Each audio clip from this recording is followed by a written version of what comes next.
If you love what we fight for here in the LPL, you are going to love the start of the Saturday here for week number 8.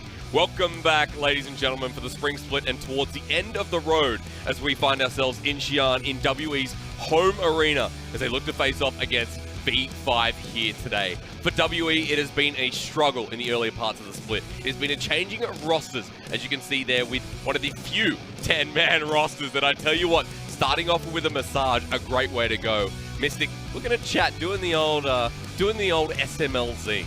But WE have had a long road, and people like beishang, people like, of course, xiye, Mystic have been at the core of this 10-man roster. Interchangeability has been the most important part. And of course for Mystic, you know one thing is true. He is still in form. You know another thing is true as well. They're finding success with beishang. And someone like Mystic as well, no interchangeability there.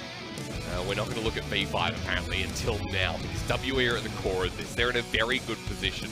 But B5 taking a loss to Snake earlier on, there's some question marks here, and running into the home arena as people like Jinoo and people like Ben4. What is happening? Having a snooze before we go into today.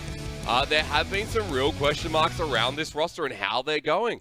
See how they go today. Welcome back to the LPL. My name's Jake Asterix Ozzypenko. This is Mr. Clement Chu, and we return again for a good matchup, but kind of getting more questions towards playoffs, Clement. Yeah, this weekend is where we really separate fact from reality, because no team is guaranteed a playoff berth and no team is guaranteed to be out of playoffs either. Right. I don't think that's going to be the case for much longer. These teams really have to step up and perform. At the moment, it's fighting for that 8th position, maybe 7th as well, after yesterday and what happened there. EDG fall even further down as FPX took us the full distance there, Clement. And it was Joyby once again with his creativity, bring back the Galio for the mid lane, and we also saw an Iceborne Gauntlet Corki. Very interesting builds, trumping EDG even with their full lineup of iBoy. That was a very fun series. Again, as we always say, go back and watch the VOD. You have to with these LPL off days or off English days. IG and Vici Gaming was a spicy one again, especially in Game 2, Clement. Oh man, IG back to their old antics. They lose early game super hard, but they always bring it back around those Baron team fights for some reason. They do. Finding their win once again and staying in the top 3. Still a very important win for IG, but for Vici Gaming, I have to say, 2 wins are not going to cut it at this stage of the competition. OMG, LGD, Vici at the moment, they don't look like they can get anywhere near playoffs, but a must-win for IG, sitting at that 9 position, which we're starting to think is key to securing their berth. Yeah, it's a really tight situation between all of these teams. Half the league sits between 7 and 4 wins, and we have to remember 15 series is what we play overall. No team is guaranteed in the playoffs. That's No right. teams is guaranteed to be out of it. That's right. That's why every single win is going to count, and we're looking at the middle of the pack at the moment. V5 and WE open us up. TFP Rogue Warriors coming up later as well, but Clement, I know you have interest in JDG and Suning. Ooh, Suning is the spicy one for me because realistically, even though we say no team is out, they are hanging by the threads in this one. Their other matchups are very, very difficult. They still have EDG and I believe TOP waiting ahead from them. So this is a must-win for them, and it's pretty much going to be decided today. It's very much further to your point about no team is safe, no team is secure at the moment. That also applies to the second series after Rogue Warriors beat RNG the other day. So the world is upside down. TOP also beat RNG, so that's coming up. But we have to start out with one that is going to be surprisingly a close matchup. V5 and WE after what has been success and failure at the both time for both these teams. 9th and 11th place, and that difference really doesn't exist because if V5 win today, they actually leapfrog WE into the standings. That's right. It's going to be an important matchup for AD carries. Now, looking at how AD carries have changed in 9.4, there has been a big transition. There's a top 5 that we need to look at, top 5 being played, but also with win rates rising and maybe dropping here, Clement. So the big thing to notice is that no crit AD carries have actually made this list. Even though the 9.4 changes were mainly for mainly for crit items, that really hasn't been the case. Save for Kai'Sa, that does sneak in with the Infinity Edge, but that's not really the core part of her identity. What has changed has been the playstyles, especially for Kalista. Globally, on 9.2, there's only 6% usage for Hail of Blades. Now it's up to 44%, and that has reflected massively in terms of her win rate. She is trashing lane incredibly hard. That 4 seconds where you get that 110 extra attack speed is absolutely massive for her trade patterns. It has really replaced lethal tempo, and it has also doomed a lot of bad matchups against Kalista. Sivir's gone, Lucian has a very low win rate, and Xayas has completely dropped out of the meta. I remember before we went into this broadcast, you were saying about how Kalista goes into Lucian, how that matchup can be impacted. Also, Jackie Love picking up in 9.2 kind of opened up for everyone there after IG's famous AD carry led the way. Yeah, exactly, and that is really interesting to see because it's a lot of times it's not the numbers that actually change. Kind of brings up this question though, doesn't it, Clement? Numbers may have changed, it may have stayed the same, but I have a big question for you. Read it and weep. Is this right? Are crit ADCs back? Definitely no. In fact, the win percentage for the combined Jinx, Tristana, and Caitlyn is 0% on 9.4. Okay. So not exactly what we were looking for. And the changes is really, we have to say that it was really unintended because what we wanted to do with the changes, our balance team has said this publicly, is that they wanted crit AD carries to be viable with Infinity Edge and Berserker Griefs. And that has not happened. And if we look at the top 80 carries, 4 out of the 6 top picks still use Blade of the Ruined King. That's right. So early game still much more important, and especially with the removal of Storm Razors, crit 80 carries are now weaker in the early game, and then still stronger at the third item, which is also not intended. We actually wanted to keep the third item spike equal. But guys like Uzi have been saying the third item spike feels a lot better. Now you don't have to build the Storm Razors because that actually doesn't synergize that well with auto-attacking AD carries. So it's a bit of a topsy-turvy world, but the conclusion is that the more things change, the more they stay the same. So crit AD carries still very weak at one items, but very strong at third. Remember, across the world as well, I mean, there's been more crit marksmen picked up. There's been more versatility, maybe the AD carry position. The LPL sits in a trend, and it sits there for a while. As you saw in 9.2, I mean, we sat on that patch for a while, but even now, the transition doesn't seem to be too great. We lose top and mid lane picks, but we're still looking at AD carries, which begs the question how things are going to go moving forward. I think Tristana is going to pick up some win rate. Now, Tristana, great matchup against the Kalista, and she's actually been doing well in other regions. We see in Korea, she's sitting at 60% win rate, and we see at Vietnam, she's sitting at 83% win rate. Not bad. I guess you can use the reset minutes very easily when you're playing in the VCS. That a lot of kills happening over there, so that's probably why. But that's the pick I really see. I want to see really show up a little bit more. I think it's time for her to really make a reappearance. And for someone like Uzi, he says that Caitlyn, Tristana, those are the guys that he thinks are going to come back at 9.4. I would be expecting it to see here in this matchup. It's a volatile one when you compare Y4 and Mystic, and especially since for V5, this is going to be a very important matchup for them. A lot of the time we talk about strength of schedule here in the LPL, and theirs is quite convoluted when people talk about it. They go, yeah, you know, it's not too bad. We're looking at teams like Dragon, Suning, but I'm like, Suning are on the rise again. They've got EDG, they've got FPX. WE and Dragon are their last chance to clench into playoffs. This is their best shot, basically. WE, in terms of their remaining schedule, is the easiest team in terms of the record to defeat. But what they have to go through is this squad in front of you. Look at Post, look at beishang, xiye in the mid lane, Mystic and Missing.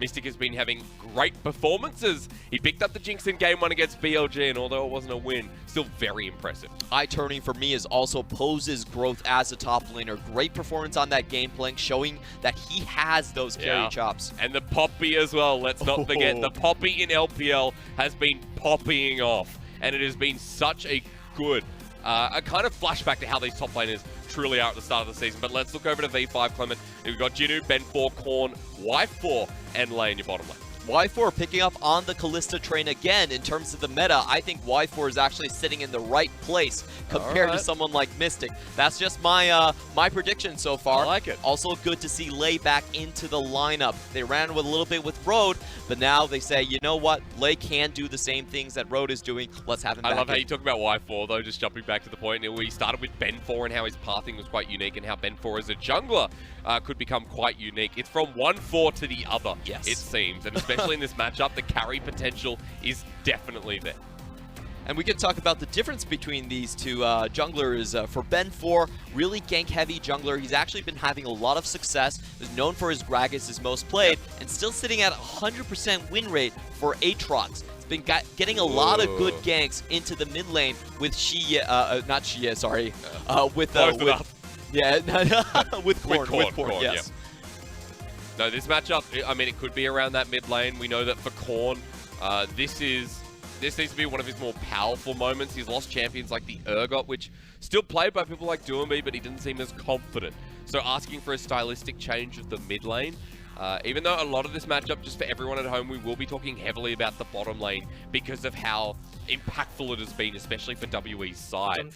But for this matchup, I ask you one question, is that if Korn is going to stand tall, what does he do it on? Just to take us away. Ooh, this is kind of a difficult one because Korn has played an array of different champions. I think you have to think about the interaction between him and xiye. I think xiye, what he's doing right now, Lissandra and LeBlanc. I think these are his main two champions, big difference makers, big champions that he can gank very well with, alongside with his jungler on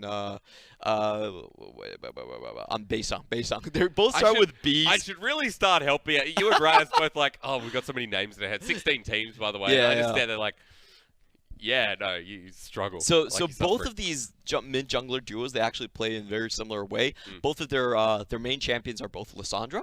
That's their go-to champion. And on the other hand, they're both gank-heavy, and they have the highest jungle proximity towards the mid lane. So if you're talking about 2v2, I actually think it is more about the jungle counter matchup. So what I want to see is the Gragas against the Lee Sin matchup. And I think that favors Ben4 a little bit more. Very true. Great counters against the Lee Sin. You can stop him as he comes in and have a little bit more gank pressure there. Ben4's been playing a bit of Lee Sin as well, but beishang, that is his champion through and through. Yes, both to be noted that both these junglers do play Aatrox in the jungle too. So beishang has played it before, especially for Ben4's side, so there is more of that identity conversation to be had with the jungle. And the reason that it's always relevant to talk about the mid 2v2 is because every single LPL team has some kind of presence of mind towards it. Yeah, definitely. And it's really unique to see both sides have pretty much the same setups because it's all about crowd control, and then with a high damage jungler coming in to finish off those kills. My prediction is whoever does finish that one off would have the obviously a large upper hand. However, the other big point of the difference in terms of the matchup is that it very is a hare versus the tortoise type of matchup.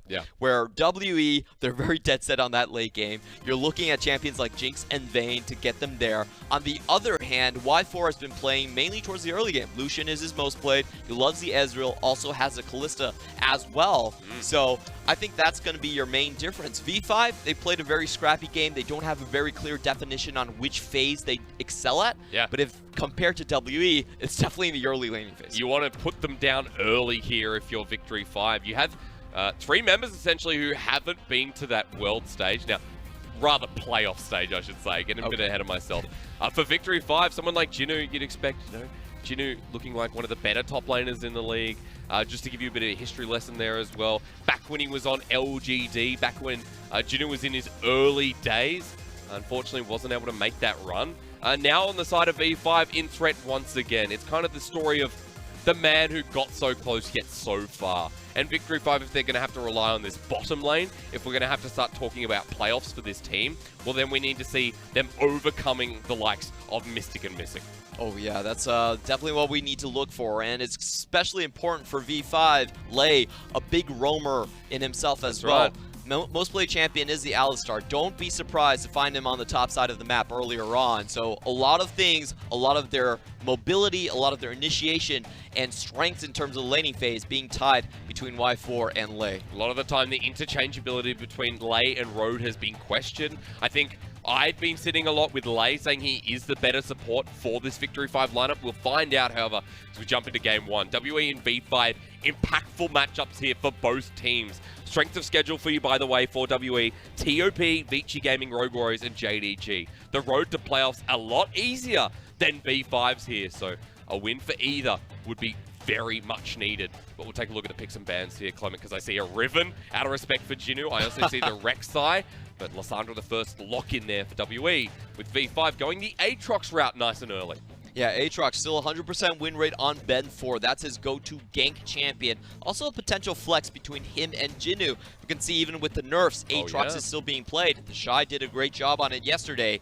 Now for WE side, bit of an interesting draft. We expected the Lissandra earlier on. However, we have to say WE hasn't had a great time on the blue side. In fact, BLG was the first time they actually picked up a win on the blue side. So what we really have to question is, what is Pose going to play in the top side? That has been traditionally their weakness. On the blue side, you have to show your solo lane picks first, and they haven't done very well when they're countered. So that's the big question I see. For the rest of the composition, however, lots of very good catching mechanics there. WE had the Ashe. Now Mystic has picked this up a couple of times, and so has Y4, I believe. So similarities again. But it's going to be the Kai'Sa now, Clement. We're walking away from the straight-on crit 80 carry Infinity Edge, excluded, of course, on the Kai'Sa. So we're not going to see any outlandish 80 carries for this game. Yeah, and for V5, they really should start banning away those safe top laners. I expect that's the avenue that they're going to take. The champions that we're looking at, I would say safe top laners would be something like GP, would be something like Kennen, but color me completely wrong. They're actually going to find protection for their bot side. A bit of a swap inside in terms of the matchup. You know what I see though, Clement? I see 2 top laners, one mainly in post, who's picked up the Poppy before, and Poppy just being so successful here in the LPL. I think it's at like 75% win rate at the moment.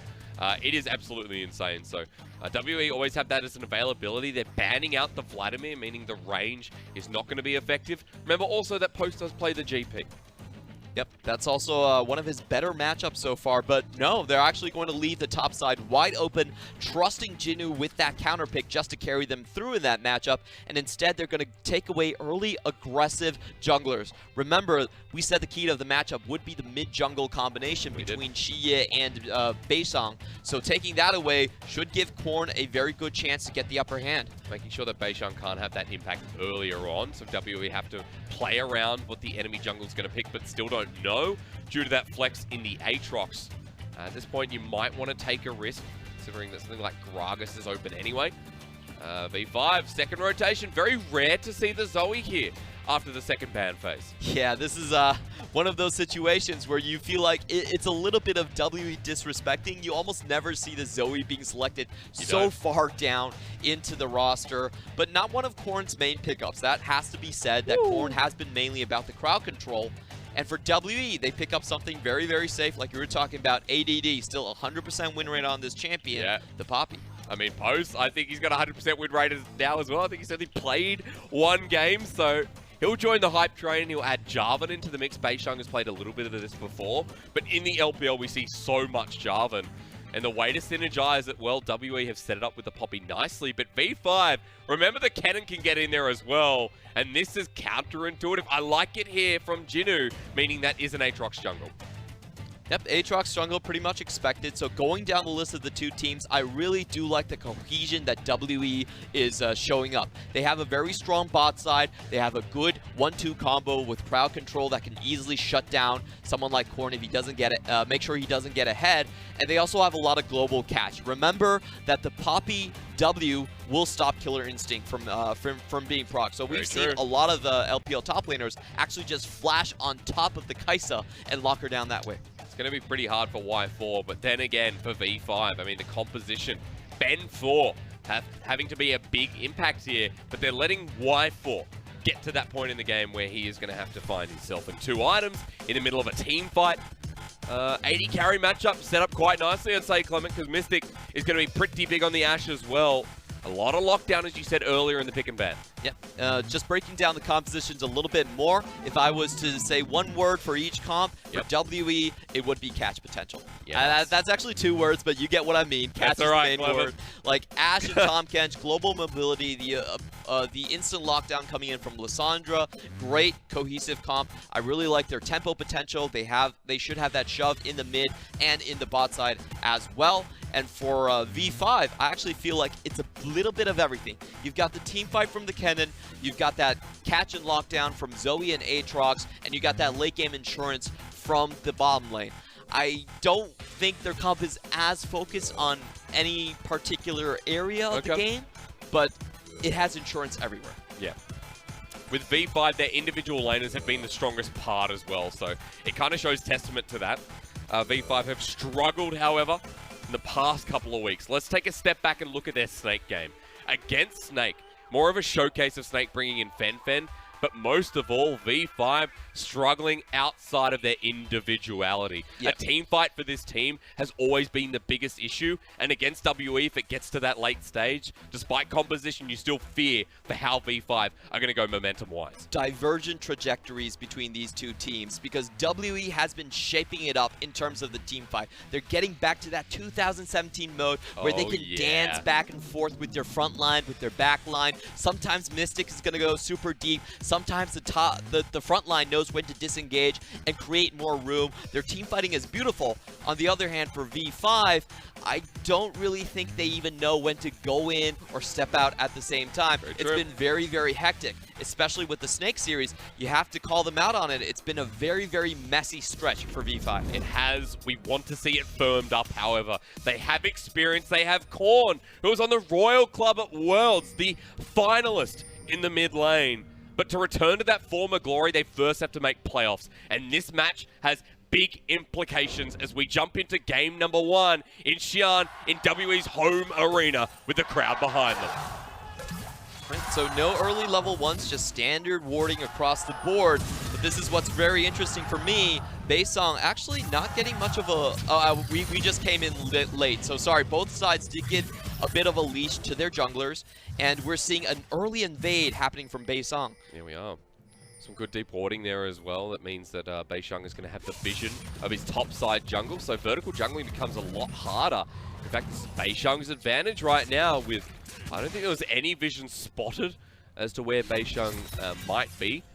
And we'll touch in with that in a quick second. Let's take a quick look at runes, because it will be the aftershock on the Aatrox jungle, which has become pretty normal. Never mind that. Lei just losing trades in the bottom lane. I'll bring us back, because right now Y4 and Lei may have just lost lane. It's pretty standard across the board aside from Poppy, because you actually see a lot of Poppies go Grasp of the Undying. You can proc that with the Butler passive, but this time around, Poppy knows that she's beat in lane. There's nothing much you can do against the Kennen, so just going for the Aftershock and the teamfight prowess instead. That's right. Further to the point in the bottom lane, Y4 and Lei already pushed out heavily, but able to recoup some of that health and get back in. Now with our junglers, again, we're kind of, you know, coming into this game late, kind of jumping all over the place, but I'm glad we already have a bit of action individually. Beishang opted not to go and continue on for vertical jungling. Picked up his red, went to blue, is now going to triple buff with another blue.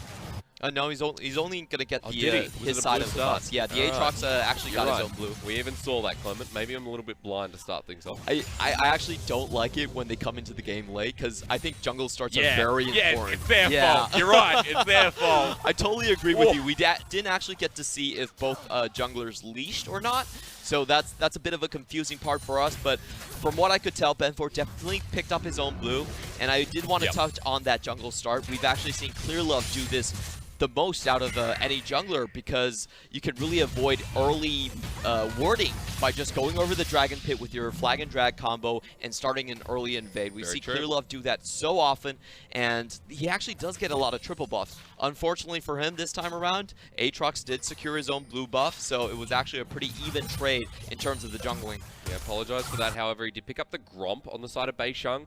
Ben4 is a level behind and about 10 CS behind as well after the semi-full clear from Beishang. So a lot of resources taken away from Ben4.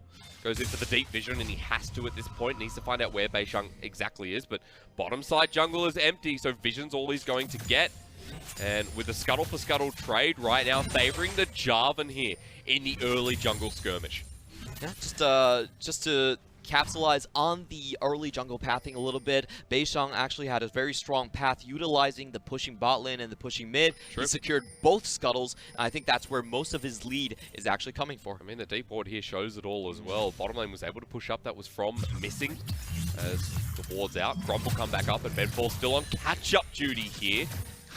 Maybe looking for the bottom lane, but with this vision, I mean, this is just punishing here for V5 early on. That is so cheeky. W's bot lane is definitely letting V5 know that we know where your jungler is, even flashing the emote as they come back into lane. Beishang showing him as well. That is a Mountain Drake up early as well, so WE with their early bottom side presence should be able to get that one locked on in early. The 10 CS lead for Mystic. Oof. That's also a very rough top lane. Very rough top lane, you're right. Yeah. Nothing actually the Poppy can do, but hang on, this is what we wanted to see now. Ben4 on the Aatrox has 100% win rate. Starts with these early gank slaying. Goes in with the headbutt. Pulverize locked on down. Y4 doesn't land here, but Lei and Korn have to flash here. Following it up, look at Mystic though. Trying to take this fight as Beishang gets ignited, but Ben4 has to flash away. Mystic challenges it up. Here we go. The volley's out. First blood for Mystic. And Y4 with the blast cone will save his life. But Korn comes back in. He has a double flash, but Clement, I'm not even sure if it's enough. He gets tagged. He gets flashed on by xiye as well. One more auto. The glacial path. The doom set here for Korn in the mid lane. 2 kills for WE. Yeah, questionable decision making from Korn to go in that phase. The teamfight was clearly lost. WE had the first collapse earlier on to Ben4. They had priority in both lanes. An easy collapse and punish from them. But unfortunately, V5, I felt like they stuck their hand a little bit too far in the cookie jar. They're saying, you know what, maybe we can fight this out. We have a lot of good crowd control. Not a lot of it actually landing, though. And I'll tell you right now, if you've ever been to Kmart and if you've ever put your hand in a cookie jar, some of them have really tight lids and you just can't get it out. So when you ask for that assistance, when you ask for help from the people that are working there, well, this is kind of what it looks like, Clement. Yeah, very good early start. They still get the flag and drag combo onto Ben4. No follow-up onto the Sleepy Trouble Bobble. So Beishang actually gets away with a lot of this damage. They can't take him down. And you can see the flash even expended from Y4 just to make sure that they got the kill.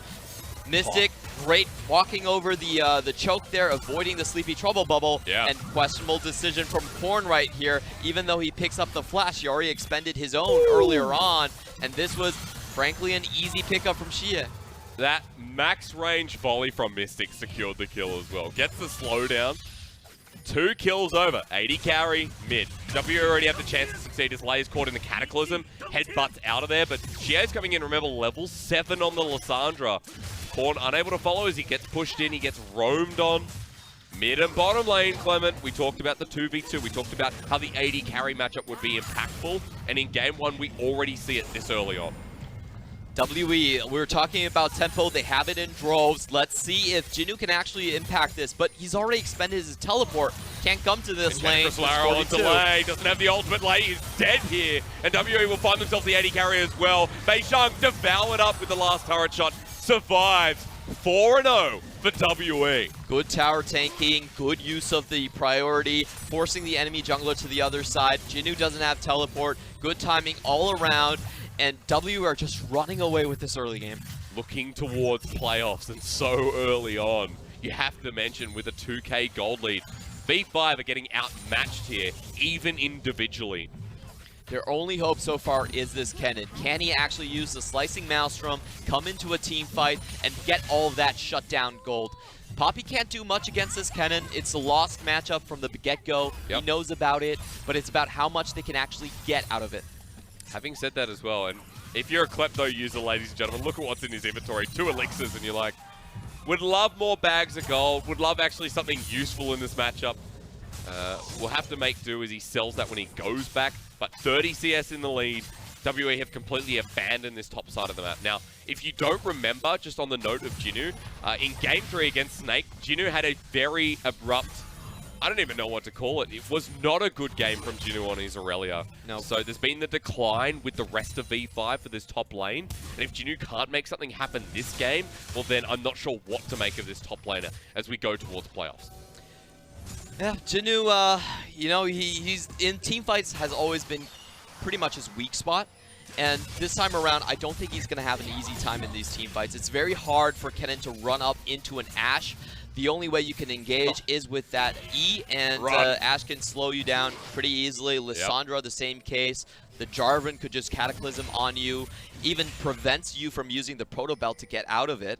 So it's going to have to be a miracle for him. He's going to have to flash perfectly, really, to get that Slicing Maelstrom he wants. But having said that, it's an early Proto Belt and early opportunities now created for the top laner of V5. Excuse me. Ben4 is into the bottom lane in that Tri-Brush, just behind the ward, but waiting for his perfect opportunity as beishang starts picking up this Mountain Dragon, and with our Ice Baby composition from WE, I'm liking the way this Dragon RNG's been set up.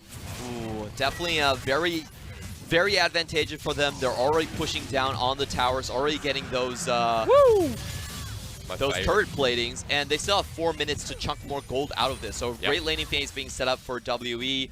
On the top side, we can see Poppy actually holding on fine. Like, she's losing a lot of turret plating, but the tower's still there. That's enough. But how's mid lane holding on as Korn gets cataclysmed on again? WE, this is a really easy pick off for xiye. Needs to get in the fight first. The burn's coming down. Probable is there. Korn might re-engage, but the World Ender might end his own.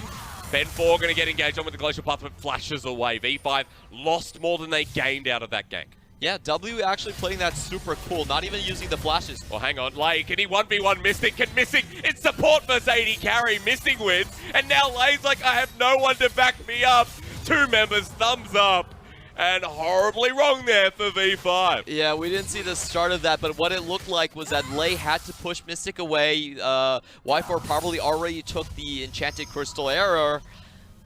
But Tahm Kench, that walk-down potential was just I like way that, too Clement. good. Enchanted Crystal Arrow. It was an arrow running after Mystic, especially with his sustain. And when you have a Cutlass, when you have a recurve bow that's soon to be a Blade of the Ruined King for Mystic, you know that with this extra bit of gold, it's getting too dicey. Bottom lane turret, first brick of the game, 4k gold lead. WE are 6-0, showing out V5 in this bottom. Just checking out how this fight all started. It was actually Lay that went in 1v2, but the return damage from Mystic, absolutely massive. Killer Instinct goes in, but this was actually not the best play from them. However, it still works out fine. Exhaust, heal used. What is happening? Mystic still has a flash here. He's completely safe. Lay has expended everything. He's holding on to the Ignite, but did not get Mystic into kill range. He was like, you know what? I'll get the ward on my way out. Hang on. I can't leave. Lay will finally pick up that ward after our fantastic replay. But you know what you learn from this? You go, Tahm Kench, his tongue lash still does damage. He still does a bogus load of damage. And Y4 learned that firsthand. 0-2-0 now on this Kai'Sa as a BF sword and pickaxe. One of the downturns of picking up that Infinity Edge, it's still so expensive. Still doesn't have it, gets locked down. Now this could be huge as WA look for another kill. Cataclysm down. Killer Instinct lands him over to Mystic and Missing, who collapsed down as well. 2 kills for xiye. WA just can't put a foot wrong. That was a beautiful tempo play from W. Look at how 4 people converge on the same spot on the map instantly to get a pick-off. And the Tahm Kench Abyssal Voyage was on point as well. Going over the wall, shutting down any possible escape route from Y4. A good recovery here from WE after what has been the start of the split. As now the fight from post still has that Spectre's Cowl, so able to take up quite a lot. Jinoo coming in for the flank here. Watch this.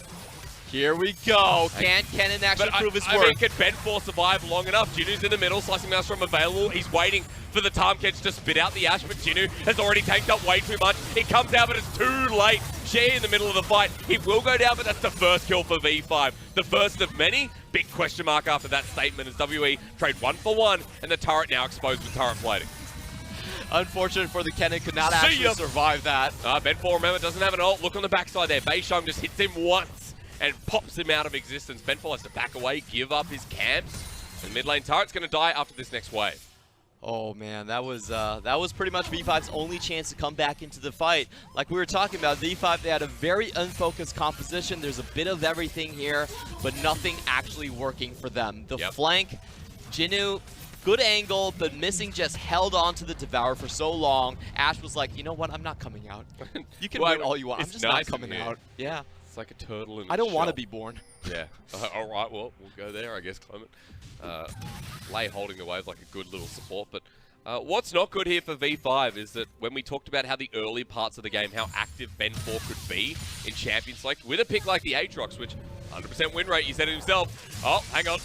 Jinoo, 1v1 by beishang. He doesn't have enough mana. Jinoo still can't fight it. Where was I? Talking about Ben 4 and his strength in the early game has gone amiss in this game against beishang, who has almost 100% kill participation. Are we going to be able to talk about that? I don't think so. I think the fights are... Yes, we are. Maybe Go now. for it, Clement. So, I think the main thing is that Ben 4, because his bottom lane was losing so hard, he was pulled toward the bottom lane multiple times. Yeah. And every time he went there, he was actually spotted out by WE. Very good warding from the WE. They got the timer on his Gromps earlier on, so they knew they could have eyes on when that Gromp was coming back and then track the Aatrox that way. Very smart play from them. Without the Aatrox presence, Ashe and Tahm Kench just won that lane like we predicted very, very hard, and the rest of the map also caved. Some of the smart vision as well impacts how that jungle path came about. So a lot of props here to beishang, and the reason why they're looking towards this jungler is a more consistent start. Remember at the start of the split we said, do we believe in magic? Answer now is no. I believe in beishang. Well, how can I believe in someone that doesn't play? That's right. He has a family. No, Clement, Mystic has a family. Okay, and that's let true. me just break down this AD carry of this game. Mystic has been on point. So not only beishang, but the impact in the bottom lane in the 2v2. Boy, oh boy, does it go well for Ashe, and boy, oh boy, is there a 40 CS lead to be proud about for WE. Look at that warding from W on the top side of the map. It's basically telegraphing where they want to move to next. Their game plan is so simple. They just move around that Ashe because she has such massive pushing potential at this point. There's no other champion that can really engage on her. I feel like Ben 4 have really missed the chance and the window for him to have impact on these lanes.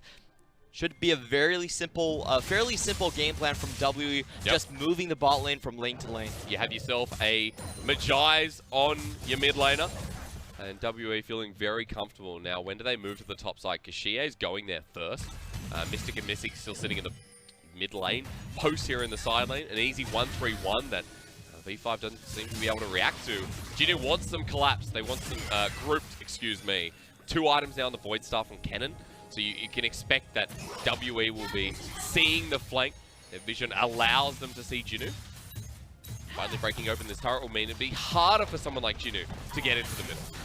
So W taking the riskier route. They're actually leaving their bot lane mid, which is typically how you get caught. Jinoo's found his moment, but devoured up immediately. Missing is going to save his AD carry. It's going to be full health. Missing on the backside. Cataclysm there as well. Out. This is the V5 fight, but 3-man poppy knock up from post. The Aatrox arrow misses, but Mystic's still able to free fire. xiye wasn't even in the fight, folks. And as Ben 4 drops down here, we'll turn our attention back around. But where has the cow gone?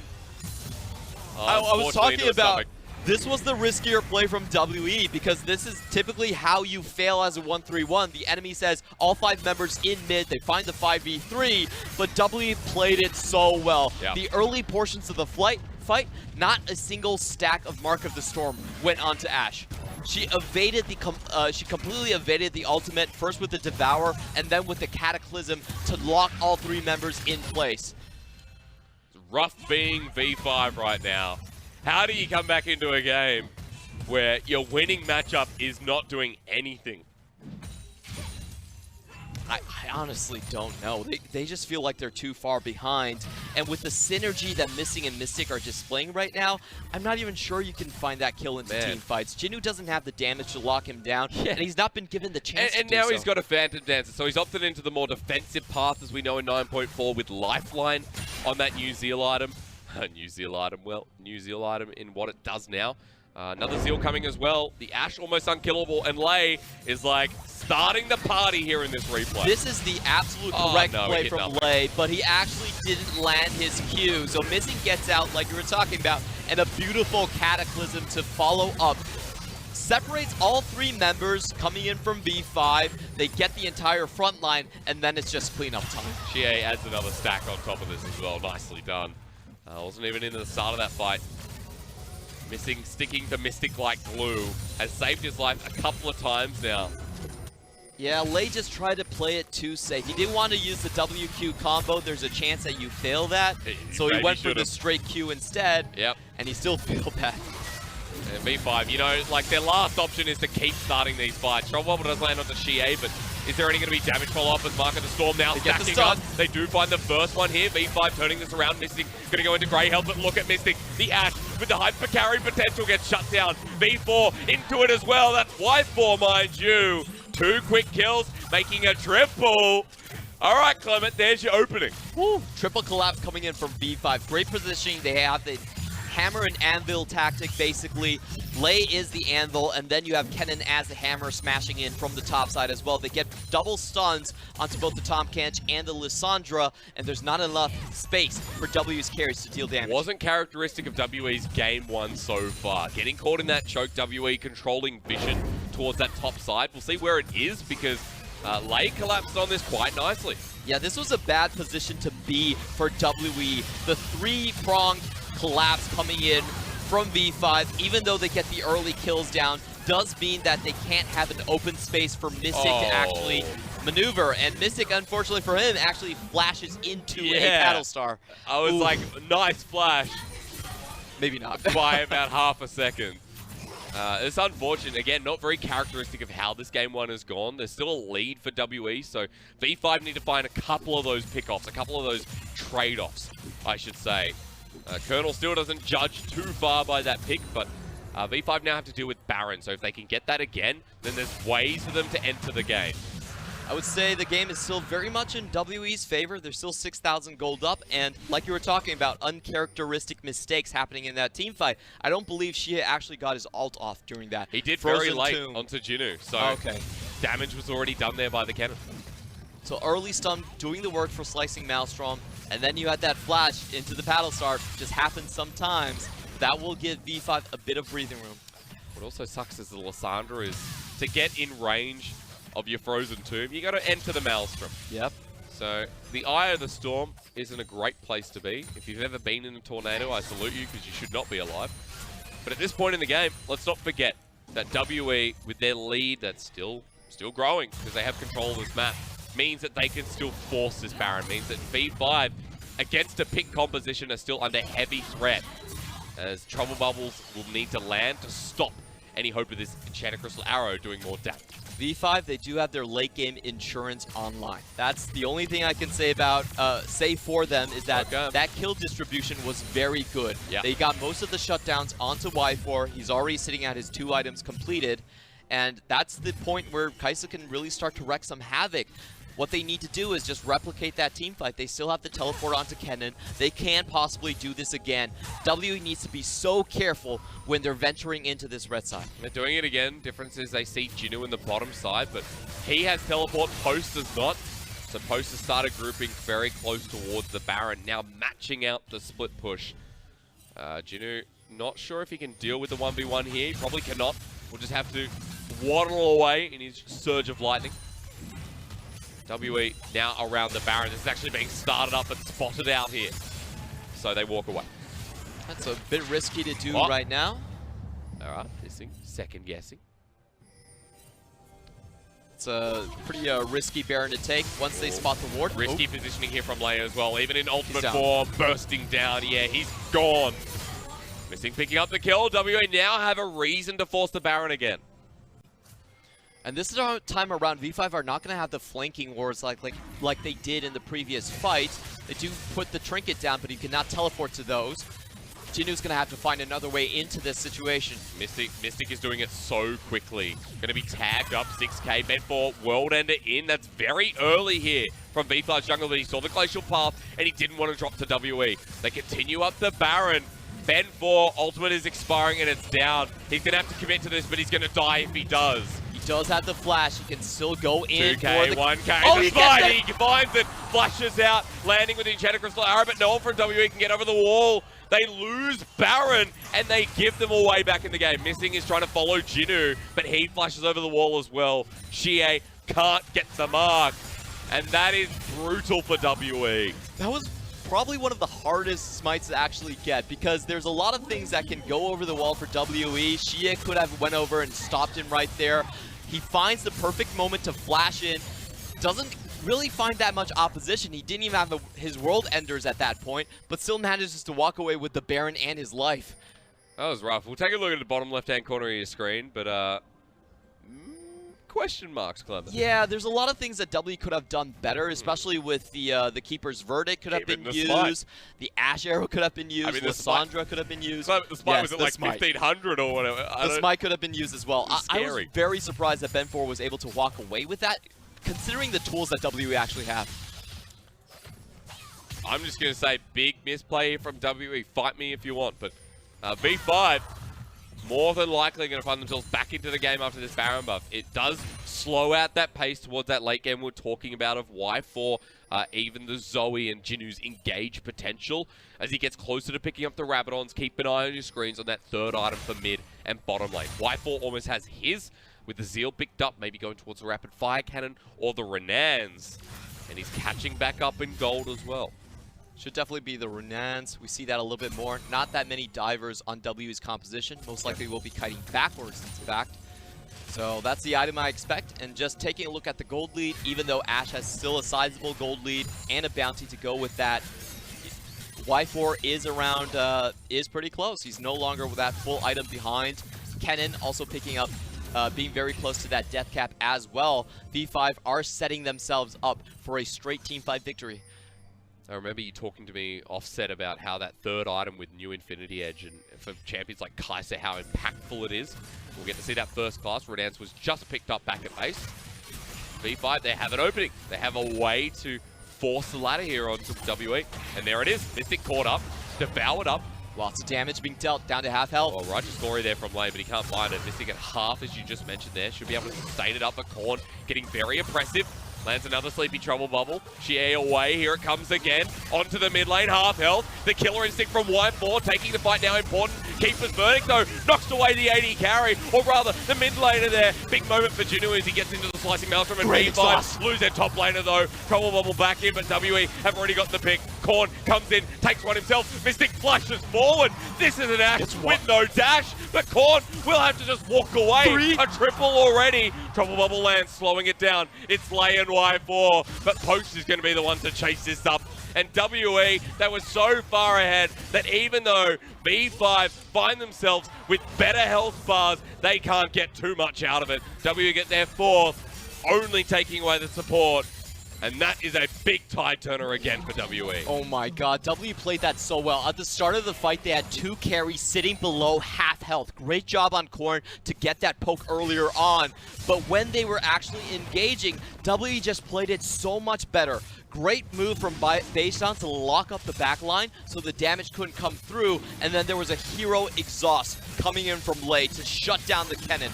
Kennen, if he's not coming in from a flank, he's actually one of the hardest engagers to do right. I'm sure we're going to get a replay of that fight. And really, this is the WE team fight we've been talking about. Man, you mentioned beishang. What a game he's having on this Jarvan. 10k, just about the gold lead here for WE. And the ambition here of V5, still good to see heading towards the rest of this series, but in this game, it seems like such a hard task, even with the composition they have. And we'll finally get to have a look at how this started with the help of Korn. Yeah, Korn got some really good early picks using, getting maximum range from the terrain, forcing the Devour out from missing early. That's a very long cooldown, so I love their decision to go in and engage. Poppy is not in position to use the Keeper's Verdict either, and then Korn finds this beautiful pick. She is already down to half health. Great follow-up from Y4, but let's watch what WE's front line does. Blocks the damage carries away. Poppy comes in, and only Jinoo can reach the back line, but a beautiful exhaust means that he doesn't get a single mark onto Mystic, and then Mystic is able to play cleanup. Here comes Daddy Mystic with the double kill, with the triple kill. It's all WE. Ask yourself, what's harder, carrying in this game one or being a father? And I guarantee you, he will pick the latter. Mystic has been playing out of his right mind as well. 7-1 on this Ashe, and now in the top lane, leads the charge against V5's inner turret. WE are finally gelling together. This is what we've been waiting for so long. That old teamfight presence, that dance that they can do between their front line and their back line. There's not a beat missed in those teamfights. The front line can go in while the back line steps away at the same time, and it's that type of synergy that we haven't seen from WE for a while. WE need to revisit playoffs. I think it's about time here with the recovery in the spring split. Let's take your mind back to 2018 into summer. It was WE who we said, what has happened this year? Where are WE in playoffs? And after missing, you said this off air, Clement, missing one of their first playoffs in a very long time, 2015, I believe. Yeah, I do need to fact check that, but it's been a very long time since we haven't seen WE in the playoffs. And of course, you know, 2017 was their hero year. 957 in the top lane. We remember their world's journey. And it was so impressive. WE had this unique identity, which we're almost seeing again. Red buff stolen away, V5 in their own jungle, but this time it looks a lot riskier. With Baron up and available as well, the identity of WE is going to be to take this fight. And they're at the time of the game where their identity continues to be strengthened. It's going to be a bit difficult for WE to find the engages that they actually want. There's a lot of mobility on V5 members. So what I think they should be doing is setting up that Baron once more and goading V5 to come towards them. If V5 try and rush towards the Baron and defend it, then Post can simply use the Keeper's Verdict, knock 2 members away, and then you can have a very easy team fight where you have multiple, you have the numerical advantage. We've seen RNG play the Baron team fights this way. I think it's a great way to start, and that way you don't have to risk those catches against V5. It's going to be a lot harder as well, considering that to get into the back of the pit this time, the GA is back up on beishang, so he can commit to locking down in the pit, maybe front-lining a little bit more. Post has teleport too, if he needs to use it, but this Baron's going down super quick.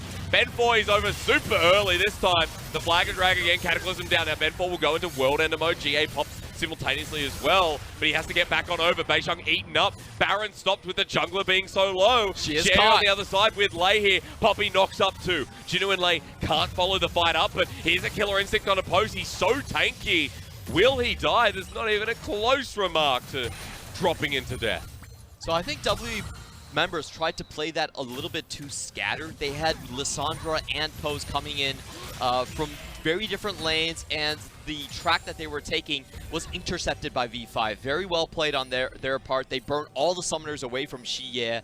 And WE actually, I do think they just fumbled the ball a little bit. However, they will use this chance while V5 is resetting to start up again. Remember how quickly Mystic does this Baron. It's going down to 5k again. 3rd time's the charm, but this time it will not be contested. Good back timings from WE. They know where V5 are, and they pick up their first Baron of the game, even though it should have been 2. Really smart. Really smart for WE to go back into that Baron mode once again. V5 not keeping their eyes on the ball, losing the track of it that one moment, and W just sneak it away like you were talking about. Double mountain, very easy for Ashe to take it down. Yeah, that's right. That's a almost 5 item Ashe as well. Not only does the Baron go down quickly, but V5 are going to be dropping quickly as well. A Cloud Dragon on an Ashe. I want to pose this to you. with Ashe who just slows down and pretty much chases anyone. You put Cloud Dragon on her as well. No one's getting away. No one is moving. I would say no one is getting into her face. I think that's even more important for W's composition. We've seen so many times the Kennen, Jinoo rushing into team fights, and if you actually count the marks that Kennen has got onto Mystic this game, I don't think it's above 5. I don't even think he got above 5 marks during that was 4 team fights that happened already, and not a single stun. Yeah, between the help of missing and between the fact that again, that exhaust that you pointed out was a really good point. It also saved xiye in that fight from dying, which would have been so key here for V5. Winning the lane neglected, Ben4's Aatrox not showing up as it usually does. More to the testament of how WE are playing and moving their way to playoffs. Remember, their strength of schedule is not as hard as V5. They're sitting at 5-5, and with this game one, they get set up nicely in this series. Now sieging on this bottom lane inhibitor turret. Trouble Bubble will land onto Mystic, but the Tahm Kench impressive as always. While Post is working down on the top side of that V4. Very interesting ultimate, but means that xiye has to walk over that wall while Post is cleaning up this turret. And WE, they're very smart as well. They realize that it's time to stop the siege. No Devour. xiye can't come in anymore. Let's just reset, go over this once more. We have the Ocean Drakes on our side. We can shrug off the damage easily. And I really like this patient play from them. They've been doing this at the Baron as well, just using their sustain options to come back again at the objectives. They're really rough here for V5, even though Corner's landing those sleepy Trouble Bubbles again. The Tahm Kench being a bit of a pain. Inhibitor turret dropped in the bottom lane, the top lane, and the mid lane. Now Inhibitor's under threat from all 3 angles. V5 don't know where to pick. They're going for the bottom lane, but everything else still exposed and they can't chase Mystic. Look at where Lei is. beishang has just countered him in an instant. Teleport coming in as well. They really want to find the fight into the backline of xiye, but Trouble Bubble's there. We'll have to go vulnerable, but Korn can't re-engage. WE still have to slow down onto Ben. 1-2, it's skip a few, and WE straight to 100 as they're just sieging down the Nexus. There's no chill on this WE lineup. Pulling the trigger again. Jinoo with one last hurrah of an ultimate, but Mystic is at the time of his life on this Ashe, and in game 1, WE just showing us they're hungry for playoffs. Wait a minute, as not yet. Hang on, you're right, Clement. There's already a triple kill, and Y4 not letting the game end just now. But WE still got everything in the kitchen sink. And we have all the lights on turned in the castle room. Man, I was like, that's over. That has to be over, but a hero play from Lei. Right. He actually doesn't even get the headbutt into the fountain, but that was still enough time for Y4 to deal out most of his damage and get Mystic down. I literally put my head down, turning on the lights. Where's that light switch, I said? I was totally with you. I thought that was game over. But WE, you know, they did want to get a bit of damage in front of the fountain. They didn't really need to position themselves that way. And they do give V5 another shot. Still a very, very tall mountain decline for V5, but they still have that shot. We'll have a look in the bottom left-hand corner, because maybe even I need to see this. That was very close. They already had a 5v3 situation, but Lei finally comes back. They didn't chase Lane at the beginning of the fight. He comes back. The hero cow flashes in to defend. He actually does get the headbutt onto the Tahm Kench, and that means no Devour for Mystic, so they were able to take both the bottom laners down. There's also second triple of the game for Y4. He got 6 kills now. He's got a bounty on his head with 3 inhibitors down. And although there's not many resources that can go onto him, Korn can start picking up more gold. Jinoo as well. Would this be the craziest comeback? This would be. If V5 make it. I think it would be. As you like to say, Clement, I'd be caught with my pants down, you know? And for someone like Y4, he's got full build, remember. Yep. Late game Kai'Sa. I'd take that any day. So, 3 inhibitors coming in. Let's see how they fare, because now it's all on. Really does come down to the wire late. Yeah, Pulverize is maybe too early. Mystic still free firing in the back line. Cataclysm on, Jinoo's down, but you're still looking at Y4. Can he defend? The Nexus exposed, but Mystic is free firing himself. Glacial pass in, they've locked him down. No more hero plays, not even a Quadra. This would have been a Penta, you monster. But WE eventually cleaned it up, and the Nexus should have dropped before. But now finally, we get our response in game 1. Everybody deserves a second chance. That's basically WE's motto for this game. They get the Baron stolen the first time. They have a much better setup the second time around.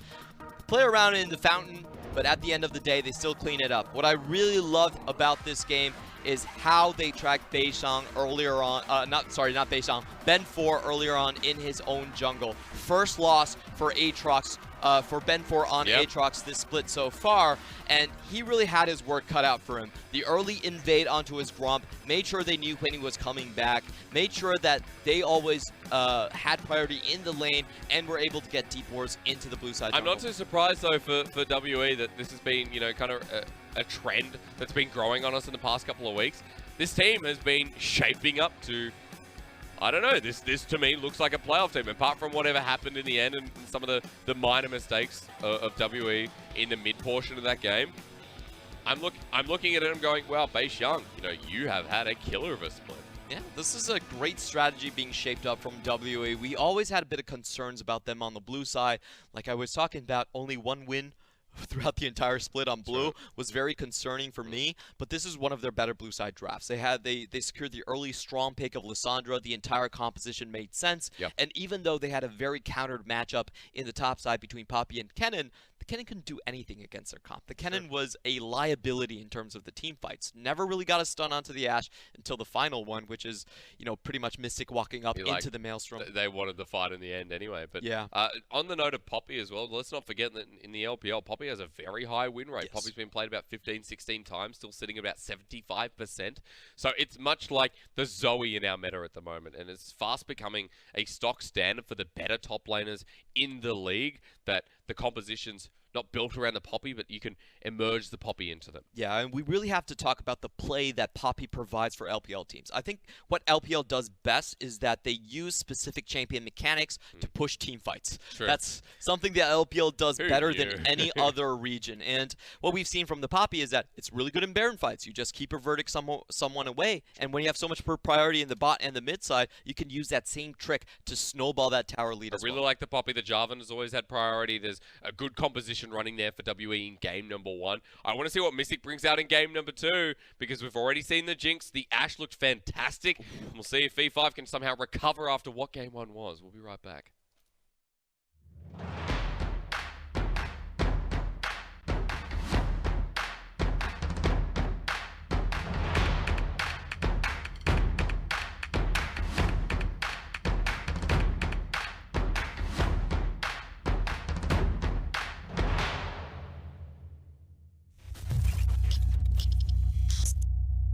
Hello everybody and welcome to week 7 of Raz's Recaps.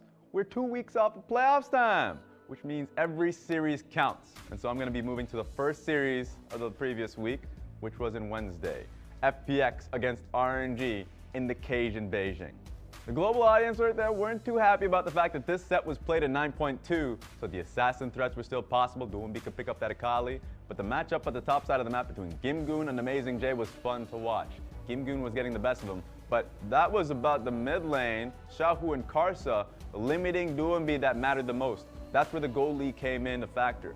And then this time around, I mean, Amazing J came into the team fight, swept 2 members out of the pit, FPX doubles down, and even though FPX ended up taking down Baron buff, guess what? Guess who came back alive when he was able to come in at a flank? Xiaohu. Xiaohu was so influential in this series, this game in particular, that I don't know how they were able to limit him. The fact that the 2v2 in the mid lane matters so much early on in this game, you better believe that Doombi comes into the game ender in this series with the Sion pick. He has never been pushed out of lane on Sion in this series, had to face a new reality. Come into another gold deficit into a team fight, this is where your eyes once again shifts onto the Syndra, see what Xiaohu's doing, comes at a flank seemingly, so much damage into the back line. So the AD carry, I mean Uzi was sitting comfortable, but it was LWX that had to be sweating. So hats off to FPX coming into the series with a victory over Invictus Gaming, but team fights was FPX were looking for, and it was RNG that came out of Beijing high that day. I think Xiaohu gets MVP constantly on that one. I mean, I'm happy about that. And off this performance, unsurprisingly gets best of the rift in the mid lane. So congratulations to him to be able to be that sole carry and pick up a win for RNG. And for our next series, we have Suning versus BLG. BLG's been riding that high, but this is where tough schedule starts coming into order. Suning have been losing series after series. They're coming off a victory versus LGD. It didn't feel like it. And going up against ADD and Kuro, who are so sky high. Take a look at what ADD sets up for his team here. Amazing flank onto SMLZ, who is incredibly strong for himself, been able to farm up a menace, gets picked off instantly, and then the rest of the team loses out in the engage as Jin Zhao finds himself alongside Kuro at the back. Look at them kiting throughout the terrain. So if I'm looking at how BLG has been performing up until this point, they have been spot on. This was a slow series just because both of these teams coming into it have had the lowest bloodiness rate between both of them. I want your eyes to focus on this. This was earlier on in the game. This was ADD setting up a flank, getting a knockback into the Sleepy Trouble bubble. That was the second time that's happened this series. It feels like they've been practicing that one because it's very comfortable for them. So BLG looks so good. Already feel pretty comfortable in their playoff spot. And after this series, I know that it's only getting better. So I want all your eyes to be focused on how those two Korean imports have been playing. And Jin Zhao, who was an honest Kalista pick, finding himself on a flank position. This was a clean sweep, 2-0. And I'm only focused now a ways ahead. Next week for BLG, they're going up against RNG. Let's see how they take it. And now we go back to our match of the week. FPX going up against TOP. Doinby, not looking like he's jovial this time around. He's deadly serious because he's going up against the golden left hand of Knight. Knight has been spot on, picking up MVP after MVP, unsurprisingly. And now it's going to just be man versus man, 2v2 matchup. This time around, FPX going straight for the early game. And they put 369 behind early, so this was FPX getting that early advantage, but TOP bringing it on back. It feels like in both the series FPX has had this week, they've been losing out in team fights. XX with an excellent ultimate, being able to pick out that back line. And so for FPX, losing out. In fact, 369 later on in that game getting a solo kill where he was behind for the majority of it. Wonderful to be able to pick up that victory. And they take the series as well, back off of Knight's quirky pick, going on a 1-3-1. This team looks deadly. Team fight, macro, it's just insane to be able to see TOP performing, and they net themselves a first place spot in the LPL with that victory. And that does it for this week's Raz Recaps. You know how it goes. My player of the week, and you shouldn't be surprised about this, goes to RNG's Xiaohu. Xiaohu usually takes some time before he comes into playoff mode, but he's actually just getting into it. He's been a primary carry for the team. The team has recognized that. Cars is going straight through mid. I hope to see this playstyle going into playoff time because I don't want to see, once again, going to international events and we have the Uzi show. Put some faith in the man. Put him on LeBlanc, put him on Syndra. That's what he's currently doing and he's thriving on it. All right, I'll see you guys next week for week 8's Raz Recaps.